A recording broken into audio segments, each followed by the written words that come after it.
you all to understand with me that when she was at the well at this time of the day, at the very hottest time of the day, when she met this man at the well, it was a man, it was not a spirit. That we feel the Spirit, we see the Spirit, we speak with the Spirit right now, amen. This woman experienced the man Jesus, amen. So I'm going to tell you a little bit, so I'm going to share with you, and I'm going to try not to get too excited about this. I'm going to share a little something with you all, and I want to paint a picture for you all. This Samaritan woman was of a mixed culture. The Samaritan people, back in the Old Testament, they mixed cultures with each other. So I'm thinking in my mind, when I think of mixed culture and I think of mixed breed children, you know, a lot of those children are very beautiful children and beautiful hair. They're very, you know, nice to look upon. So I'm thinking in my mind that this Samaritan woman, come on y'all, get with me, had to be fine. And you know how I know she had to be fine? Because the other women in the city didn't like her. Come on, get real with me in here.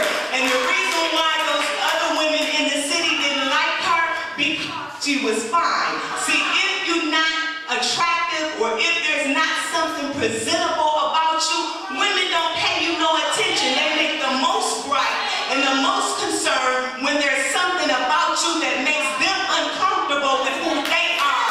Okay?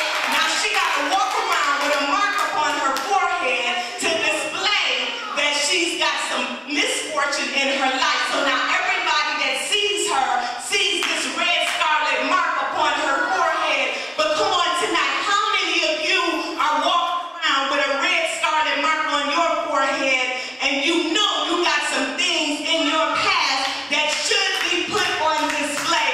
If God would tell, if it was a tradition in this day and time that if we were guilty of fornication, of adultery, of promiscuity, of looking at somebody that we don't have, lusting after somebody, come on now, if we were guilty, and I'm talking to you women, I ain't even talking to the men, I'm talking to the women in the church that sit up and look at the men and pray on them and wear things to attract the men in the church to distract them.